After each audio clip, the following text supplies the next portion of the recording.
Nous allons aborder aujourd'hui le dosage par titrage colorimétrique. Le titrage colorimétrique est un titrage qui fait intervenir un changement de couleur à l'équivalence. Dans le cas des solutions acides ou basiques, celles-ci sont incolores. On va donc devoir choisir un indicateur coloré qui nous permettra de repérer cette équivalence. Un indicateur coloré est une espèce chimique dont la couleur varie en fonction du pH. Prenons par exemple le méthylorange, le BBT, la phénolphtaléine. Le méthylorange va être orange pour un pH acide, avoir une zone de virage autour de 4 et ensuite prendre une teinte jaune. Le BBT lui sera jaune jusqu'à un pH autour de 7, puis la zone de virage sera verte et ensuite il prendra la teinte basique bleue. Pour la phénolphtaléine, on aura une solution incolore jusqu'à un pH autour de 9 et ensuite une coloration rose de la solution. Alors, comment choisit-on cet indicateur coloré? Il faut que la zone de virage de l'indicateur coloré encadre le pH à l'équivalence. Pour cela, il faut avoir une idée du pH à l'équivalence. Dans le cas du titrage d'un acide faible, le pH à l'équivalence est supérieur à 7.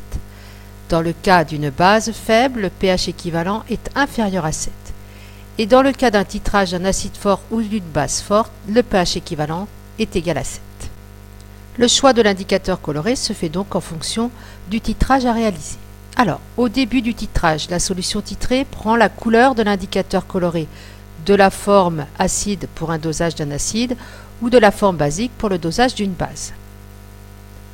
À l'équivalence, il y a changement de réactif limitant, la couleur de la solution prend la teinte sensible de l'indicateur coloré, on est dans la zone de virage. Après l'équivalence, la solution titrée prend alors la couleur de l'indicateur coloré de sa forme basique pour le dosage d'un acide et de sa forme acide pour le dosage d'une base.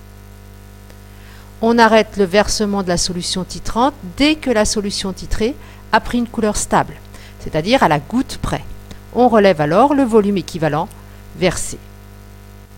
La connaissance de ce volume nous permet de passer à l'exploitation du titrage et de déterminer la concentration de la solution titrée.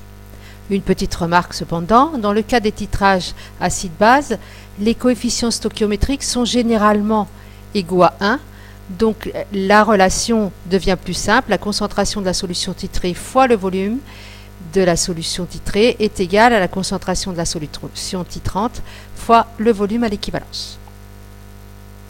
Voilà, vous avez maintenant toutes les données nécessaires pour passer au titrage colorimétrique en séance de TP.